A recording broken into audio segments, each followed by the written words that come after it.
La servidumbre moderna es una esclavitud voluntaria, consentida por la muchedumbre de esclavos que se arrastran por la faz de la tierra. Ellos mismos compran las mercancías que los esclavizan cada vez más. Ellos mismos buscan un trabajo cada vez más alienante que se les otorga si demuestran estar suficientemente avanzados. Ellos mismos eligen los amos a quienes deberán servir. Para que esta tragedia absurda pueda tener lugar, ha sido necesario despojar a esa clase de la conciencia de su explotación y de su alienación. He ahí la extraña modernidad de nuestra época. Al igual que los esclavos de la antigüedad, que los siervos de la Edad Media y que los obreros de las primeras revoluciones industriales, estamos hoy en día frente a una clase totalmente esclavizada, solo que no lo sabe, o más bien, no lo quiere saber. Ellos ignoran la rebelión, que debería ser la única reacción legítima de los explotados. Aceptan sin discutir la vida lamentable que se planeó para ellos. La renuncia y la resignación son la fuente de su desgracia.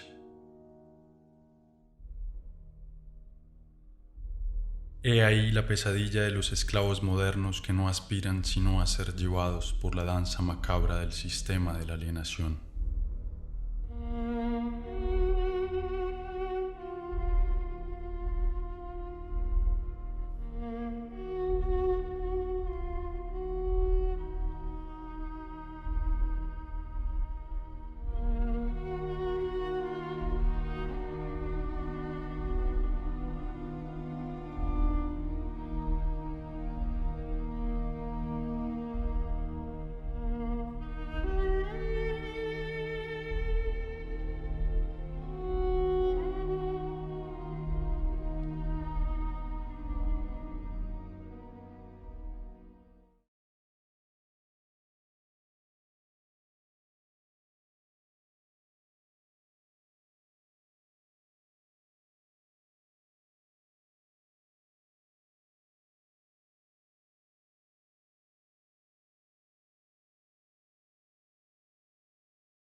A medida que construyen su mundo con la fuerza alienada de su trabajo, el decorado de este mundo se vuelve la cárcel donde tendrán que vivir. Un mundo sórdido, sin sabor ni olor, que lleva en sí la miseria del modo de producción dominante. Este decorado está en permanente construcción, nada en él es constante. La remodelación continua del espacio que nos rodea está justificada por la amnesia generalizada y la inseguridad con las que tienen que vivir sus habitantes. Se trata de cambiarlo todo a la imagen del sistema. El mundo se vuelve como una fábrica, cada vez más sucio y ruidoso. Cada parcela de este mundo es propiedad de un Estado o de un particular. Este robo social, que es la apropiación exclusiva de la tierra, se materializa en la omnipresencia de los muros, de las rejas, de las cercas, de las barreras y de las fronteras. Son las marcas visibles de esa separación que lo invade todo.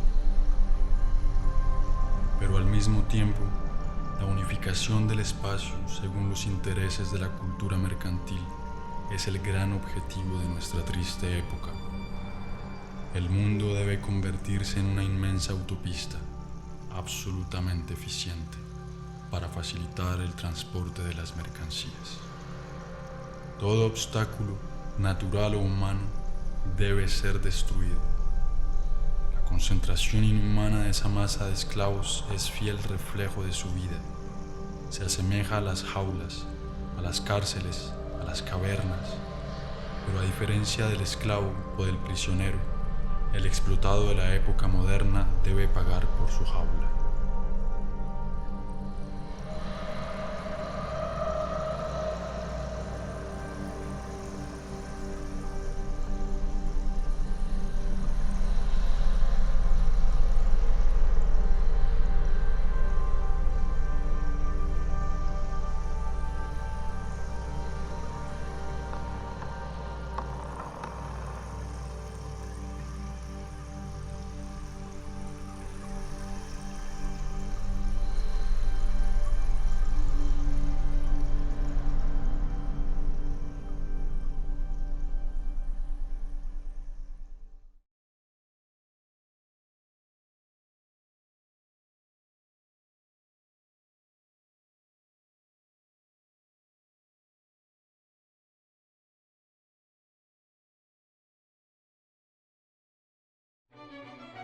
En este estrecho y lúgubre espacio en donde vive, el esclavo acumula las mercancías que, según los mensajes publicitarios omnipresentes, deberán traerle la felicidad y la plenitud. Pero entre más acumula mercancías, más se aleja de él la posibilidad de acceder un día a la felicidad.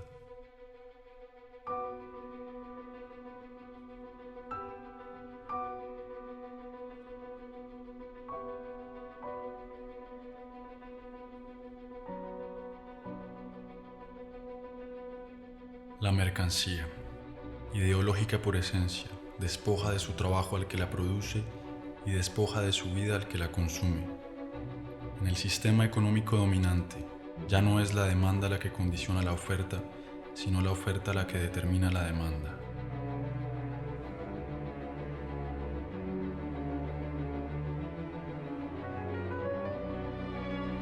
Es así como surgen de manera periódica nuevas necesidades consideradas vitales por la inmensa mayoría de la población.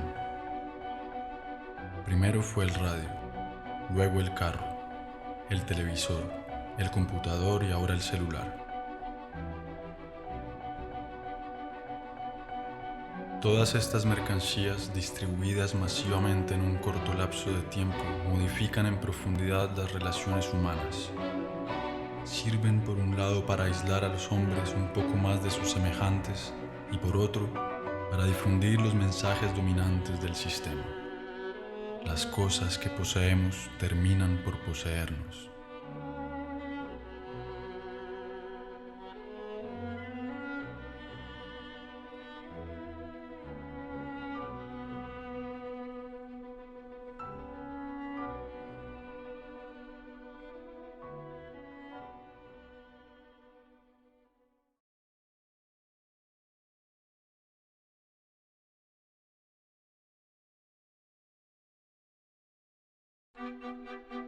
Pero es cuando se alimenta que el esclavo moderno ilustra mejor el estado de decadencia en que se encuentra. Disponiendo cada vez de menos tiempo para preparar la comida que ingiere, se ve reducido a consumir a la carrera lo que la industria agroquímica produce. Erra por los supermercados en busca de los ersatz que la sociedad de la falsa abundancia consiente en darle. Su elección no es más que una ilusión. La abundancia de los productos alimentarios no disimula sino su degradación y su falsificación. No son otra cosa que organismos genéticamente modificados, una mezcla de colorantes y conservantes, de pesticidas, de hormonas y de otros tantos inventos de la modernidad.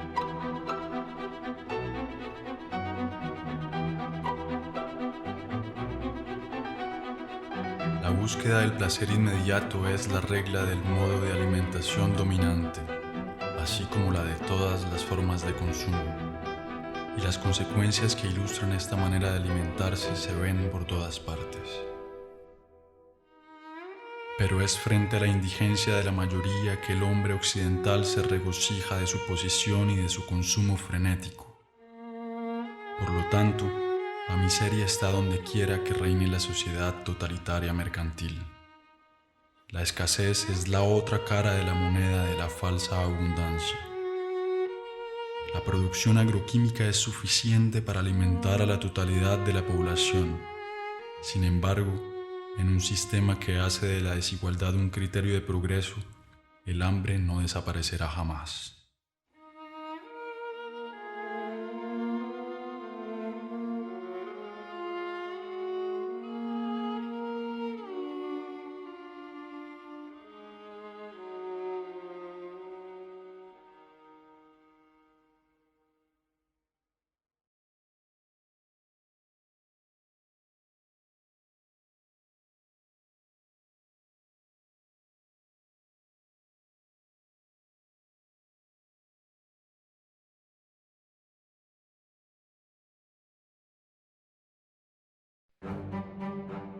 La otra consecuencia de la falsa abundancia alimentaria es la multiplicación de las fábricas de concentración y el exterminio bárbaro y a gran escala de las especies que sirven para alimentar a los esclavos. Esta es la esencia misma del modo de producción dominante. La vida y la humanidad no resisten más ante el afán de lucro de unos cuantos.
El saqueo de los recursos del planeta, la abundante producción de energía o de mercancías, los residuos y los desechos del consumo ostentoso hipotecan las posibilidades de supervivencia de nuestra tierra y de las especies que la pueblan.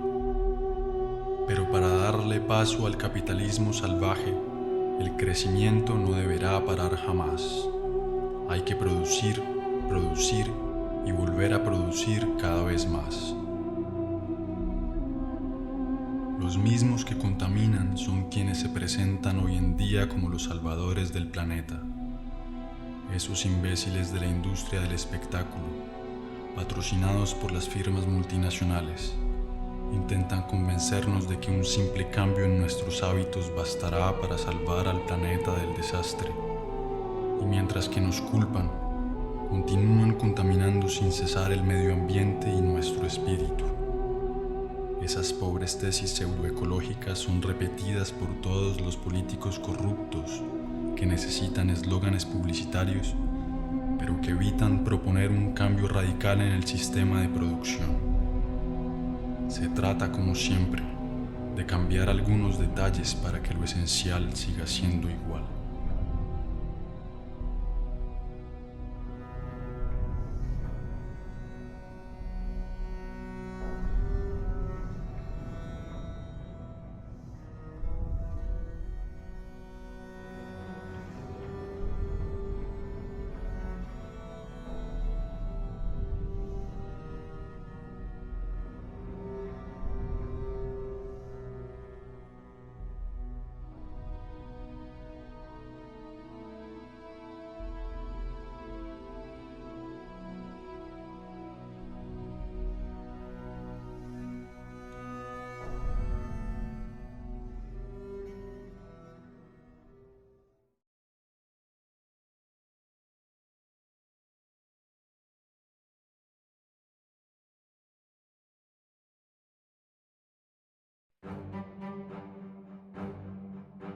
Para entrar en la ronda del consumo frenético hay que tener dinero y para tenerlo hay que trabajar, es decir, venderse. El sistema dominante ha hecho del trabajo su principal valor y los esclavos deben trabajar cada vez más para pagar a crédito su vida miserable.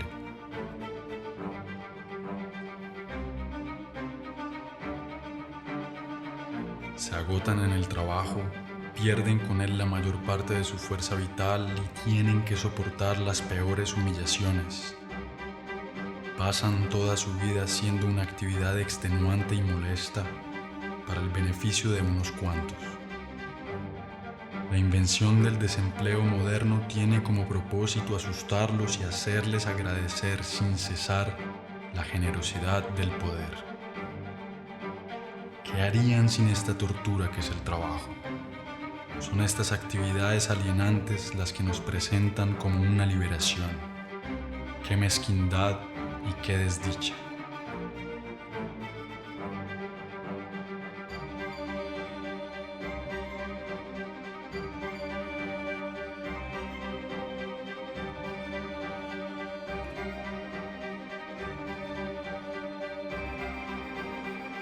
Siempre apresurado por el cronómetro o el látigo, cada gesto de los esclavos está calculado para aumentar la productividad.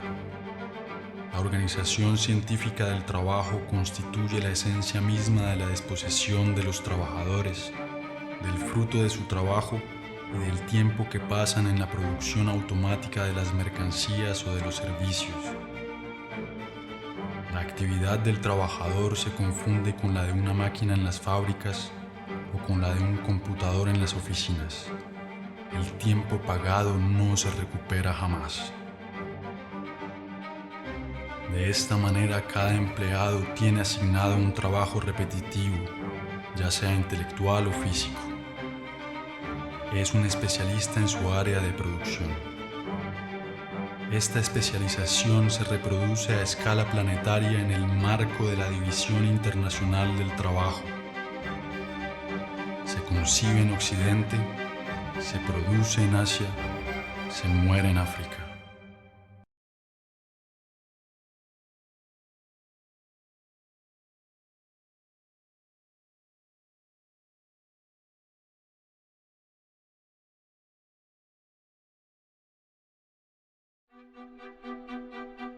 A medida que el sistema de producción coloniza todos los sectores de la vida, el esclavo moderno, no conforme con su servidumbre en el trabajo, sigue desperdiciando su tiempo en las actividades de esparcimiento y las vacaciones planificadas.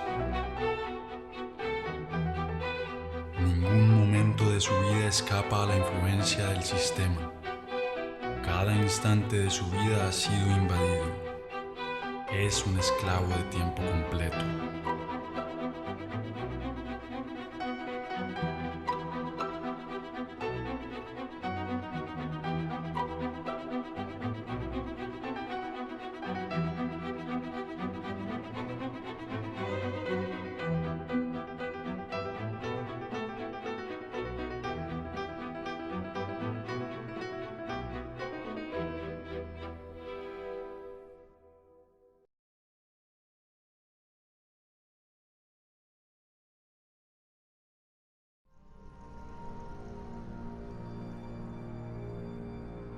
La degradación generalizada de su medio ambiente, del aire que respira y de la comida que consume, el estrés de sus condiciones laborales y de la totalidad de su vida social son el origen de las nuevas enfermedades del esclavo moderno.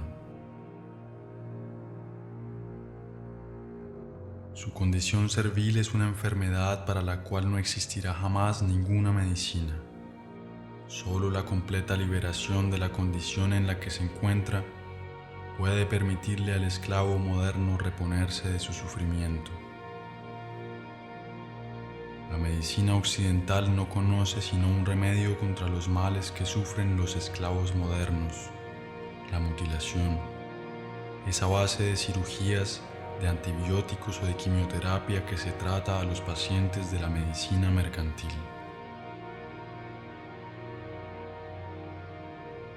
Nunca se ataca el origen del mal sino sus consecuencias, porque la búsqueda de las causas nos conduciría inevitablemente a la condenación implacable de la organización social en su totalidad.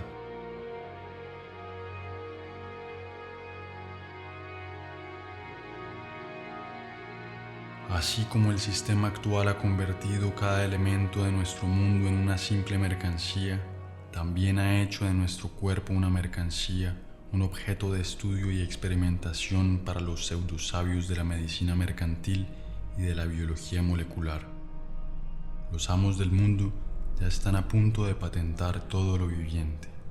La secuencia completa del ADN del genoma humano es el punto de partida de una nueva estrategia puesta en marcha por el poder. La decodificación genética no tiene otra finalidad que la de ampliar considerablemente las formas de dominación y de control.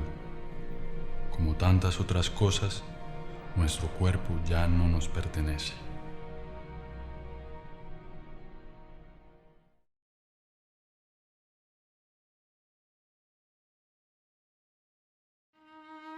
Lo mejor de su vida se le escurre por los dedos, pero él continúa porque tiene la costumbre de obedecer desde siempre.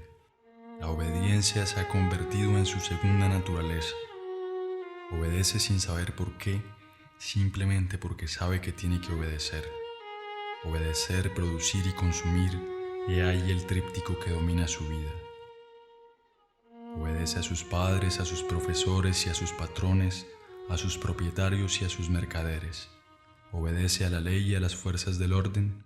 Obedece a todos los poderes porque no sabe hacer otra cosa. No hay nada que lo asuste más que la desobediencia, porque la desobediencia es el riesgo, la aventura, el cambio. Así como el niño entra en pánico apenas pierde de vista a sus padres, el esclavo moderno se siente desorientado sin el poder que lo ha creado. Por eso, continúa obedeciendo. El miedo ha hecho de nosotros unos esclavos y nos mantiene en esa condición. Nos inclinamos ante los amos del mundo, aceptamos esta vida de humillaciones y de miseria solamente por temor. Sin embargo, nosotros disponemos de la fuerza numérica frente a la minoría que gobierna. Su fuerza no la obtienen de su policía, sino de nuestro consentimiento. Justificamos nuestra cobardía al enfrentamiento legítimo contra las fuerzas que nos oprimen con un discurso lleno de humanismo moralizador. El rechazo a la violencia revolucionaria está anclado en los espíritus de aquellos que se oponen al sistema, defendiendo unos valores que el mismo sistema les ha enseñado. Pero cuando se trata de conservar su hegemonía, el poder no vacila nunca en utilizar la violencia.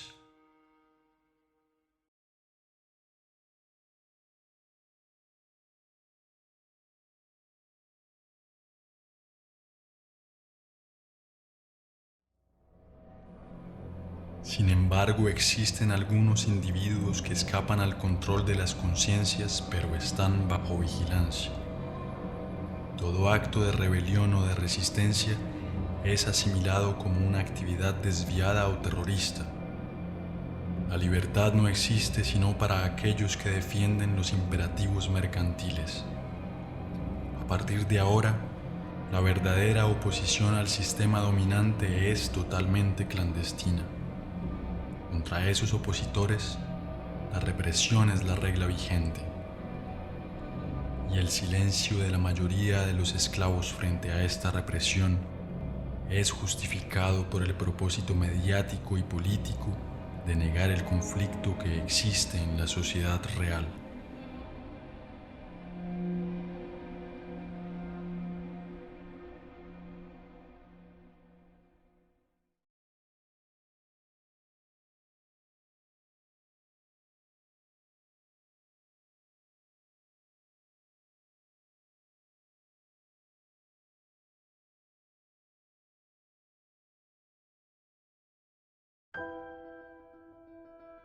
Como todos los seres oprimidos de la historia, el esclavo moderno necesita de su mística y de su Dios para anestesiar el mal que le atormenta y el sufrimiento que le agobia. Pero este nuevo Dios a quien entregó su alma no es más que la nada, un trozo de papel, un número que tiene sentido solo porque todos han decidido dárselo. Es por este nuevo Dios que estudia, trabaja, riñe y se vende. Es por este nuevo Dios que ha abandonado sus valores y está dispuesto a hacer lo que sea. Él cree que entre más plata posea, más se librará de la coacción que lo sujeta. Como si la posesión fuera de la mano de la libertad. La liberación es una ascesis que proviene del dominio de sí mismo, un deseo y una voluntad de actuar. Está en el ser y no en el tener. Pero hay que decidirse a no servir ni obedecer más. Hace falta ser capaz de romper con unos hábitos que nadie, al parecer, osa poner en tela de juicio. El esclavo moderno está convencido de que no existe alternativa a la organización del mundo presente. Se ha resignado a esta vida porque piensa que no puede haber otra. Es ahí en donde reside la fuerza de la dominación presente. Hacer creer que este sistema que ha colonizado toda la superficie de la Tierra es el fin de la historia. Ha convencido a la clase dominada que adaptarse a su ideología equivale a adaptarse al mundo tal como es y tal como ha sido siempre. Soñar con otro mundo se ha convertido en un crimen, condenado al unísono por los medios y por todos los poderes. En realidad, el criminal es aquel que contribuye, consciente o no, a la demencia de la organización social dominante. No hay locura más grande que la del sistema presente.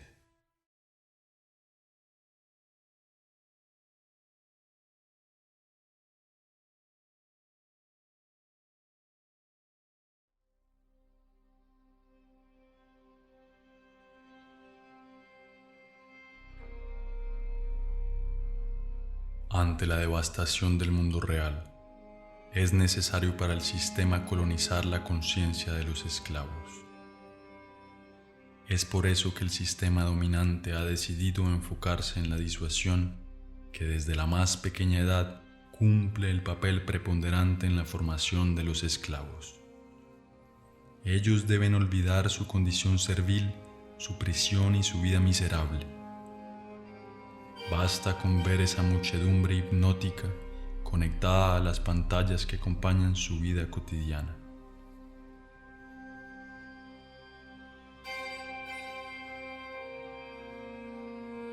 Ellos disfrazan su insatisfacción permanente con el reflejo manipulado de una vida soñada, hecha de dinero, de gloria y de aventura.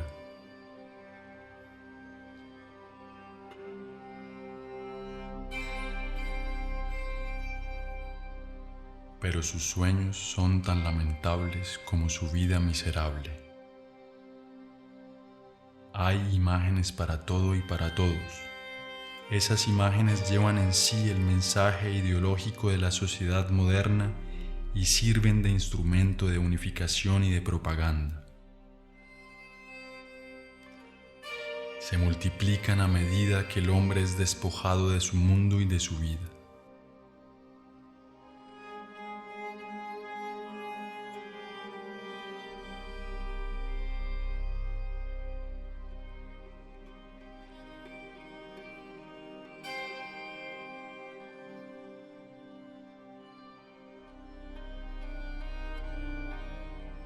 Es el niño el primer blanco de esas imágenes. Hay que volverlos estúpidos y extirparles toda forma de reflexión y de crítica. Todo ello se hace, claro está, con la desconcertante complicidad de sus padres, quienes han desistido ante el impacto de los medios modernos de comunicación.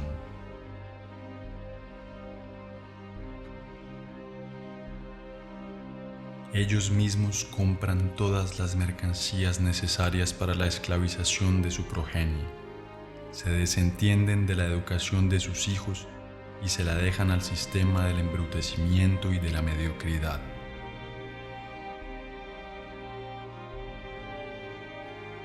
Hay imágenes para todas las edades y para todas las clases sociales. Los esclavos modernos confunden esas imágenes con la cultura y a veces con el arte. Se recurre constantemente a los instintos más bajos para vender cualquier mercancía. Y es la mujer, doblemente esclava en la sociedad presente, la que paga el precio más alto. Ella es presentada como simple objeto de consumo. La rebelión ha sido también reducida a una imagen desprovista de su potencial subversivo. La imagen sigue siendo la forma de comunicación más directa y más eficaz. Construye modelos, embrutece a las masas, les miente, les crea frustraciones y les infunde la ideología mercantil. Se trata pues una vez más y como siempre del mismo objetivo: vender modelos de vida o productos, comportamientos o mercancías, vender no importa qué, pero vender.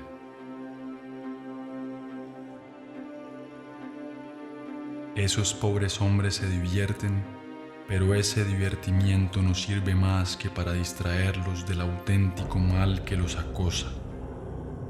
Han dejado que hicieran de su vida cualquier cosa y fingen sentirse orgullosos de ello.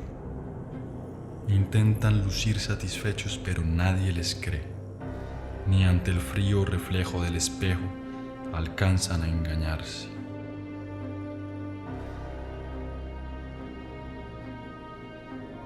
Pierden su tiempo delante de unos imbéciles que los hacen reír o cantar, soñar o llorar.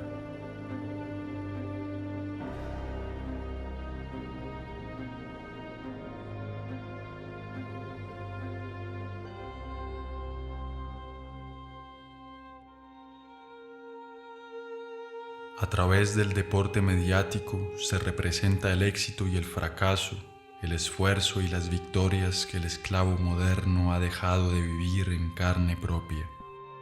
Su insatisfacción lo incita a vivir por encargo frente a su aparato de televisión.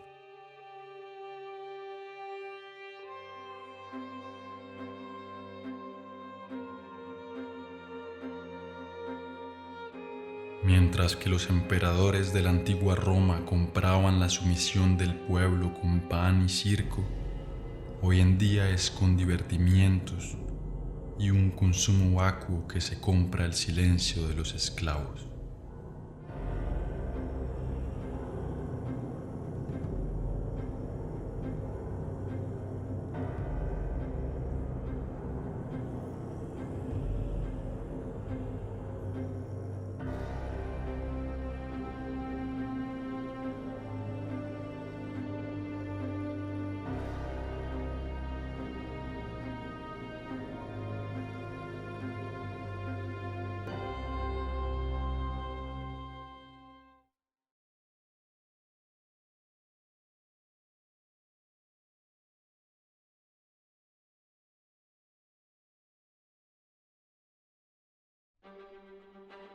El control de las conciencias es el resultado de la utilización viciada del lenguaje por la clase económica y socialmente dominante. Siendo el dueño de todos los medios de comunicación, el poder difunde la ideología mercantil a través de la definición fija, parcial y amañada que le atribuye a las palabras. Las palabras son presentadas como si fueran neutras y su definición como evidente. Controladas por el poder, designan siempre una cosa muy distinta a la vida real. Es ante todo un lenguaje de la resignación y de la impotencia, el lenguaje de la aceptación pasiva de las cosas tal como son y tal como deben permanecer. Las palabras actúan por cuenta de la organización dominante de la vida y el hecho mismo de utilizar el lenguaje del poder nos condena a la impotencia. El lenguaje es el punto esencial de la lucha por la emancipación humana. No es una forma de dominación que se añada a otra, sino que es el centro mismo del proyecto de sometimiento del sistema totalitario mercantil.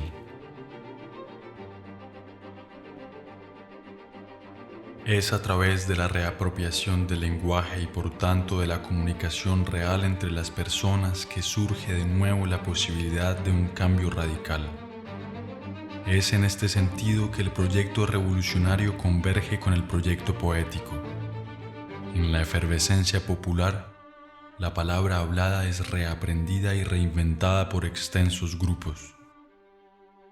La espontaneidad creativa se encuentra en cada uno y nos une a todos.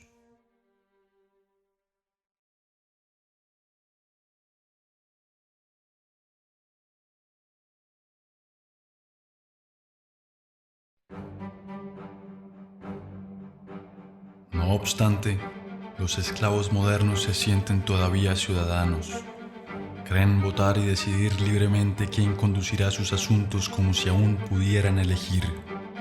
Pero cuando se trata de escoger la sociedad en la que queremos vivir, ¿creen ustedes que existe una diferencia fundamental entre la socialdemocracia y la derecha nacionalista en Francia, entre demócratas y republicanos en Estados Unidos, entre liberales y conservadores en Colombia? No existe ninguna oposición, puesto que los partidos políticos dominantes están de acuerdo en lo esencial: la conservación de la presente sociedad mercantil. Ninguno de los partidos políticos que pueden acceder al poder pone en entredicho el dogma del mercado. Y son esos mismos partidos los que con la complicidad mediática acaparan las pantallas, riñen por pequeños detalles con la esperanza de que todo siga igual. Se disputan por saber quién ocupará los puestos que les ofrece el parlamentarismo mercantil. Esas pobres querellas son difundidas por todos los medios de comunicación con el fin de ocultar un verdadero debate sobre la elección de la sociedad en la que queremos vivir. La apariencia y la futilidad dominan sobre el enfrentamiento de las ideas. Todo esto no se parece en nada, ni de lejos, a una democracia. La democracia real se define en primer lugar y ante todo por la participación masiva de los ciudadanos en la gestión de los asuntos de la ciudad. Es directa y participativa. Encuentra su expresión más auténtica en la asamblea popular y en el diálogo permanente sobre la organización de la vida en común. La forma representativa y parlamentaria que usurpa el nombre de democracia limita el poder de los ciudadanos al simple derecho de votar, es decir, a nada. Escoger entre gris claro y gris oscuro no es una elección verdadera. Las sillas parlamentarias son ocupadas en su inmensa mayoría por la clase económicamente dominante, ya sea de derecha o de la pretendida izquierda socialdemócrata. No hay que conquistar el poder, hay que destruirlo. Es tiránico por naturaleza, sea ejercido por un rey, un dictador o un presidente electo. La única diferencia en el caso de la democracia parlamentaria es que los esclavos tienen la ilusión de elegir ellos mismos al amo que deberán servir. El voto los ha hecho cómplices de la tiranía que los oprime. Ellos no son esclavos porque existen amos, sino que los amos existen porque ellos han elegido mantenerse esclavos.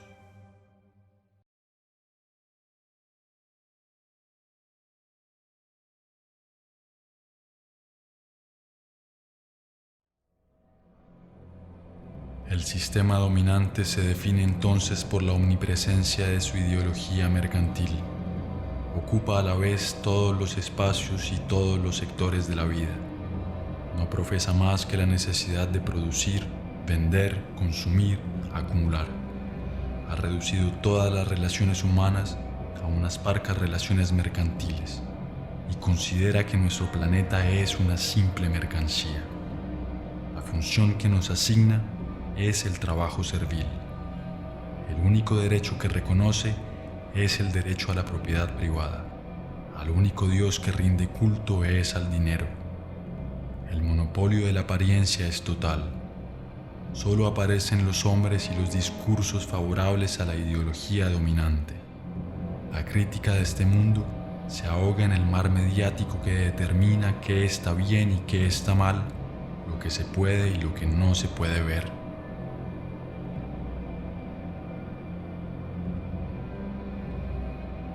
Omnipresencia de la ideología, culto al dinero, monopolio de la apariencia, partido único disfrazado de pluralismo parlamentario, ausencia de una oposición visible, represión en todas sus formas, programa de transformación del hombre y del mundo.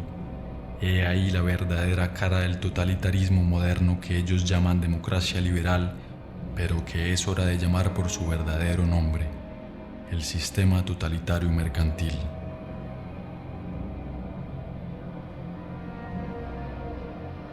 El hombre, la sociedad y todo nuestro planeta están al servicio de esta ideología. El sistema totalitario mercantil ha logrado lo que ningún otro totalitarismo había podido: ocupar cada resquicio del planeta. Hoy en día, ninguna forma de exilio es posible.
forces are the same that burn crosses.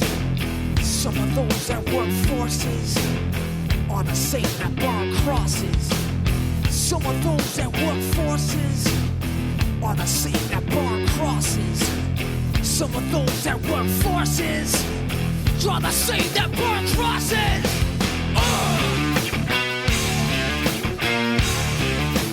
Killing in the name of. Killing in the name of. Now you do what they told you. Now you do what they told you. Now you do what they told you. Now you do what they told you. Now you do what they told you. Now you do what they told you. Now you do what they told you. Now you do what they told you. Now you do what they told you. Now you do what they told you. Now you do what they told you. Now you do what they told you. Those who died are justified for wearing the badge. Yeah, you're chosen right. You're justified. Those that died for wearing the badge. Yeah, you're chosen right. Those who died are justified for wearing the badge. Yeah, you're chosen right. You're justified. Those who died for wearing the badge. Yeah, you're chosen right. Some of those that work forces are the same that burn crosses. Some of those that work forces are the same that burn crosses. Some of those that work forces are the same that burn crosses. Some of those that work forces are the same that burn crosses.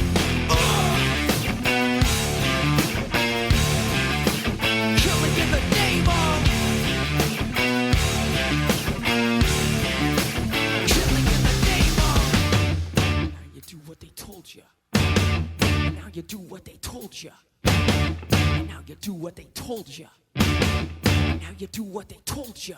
And now you do what they told you.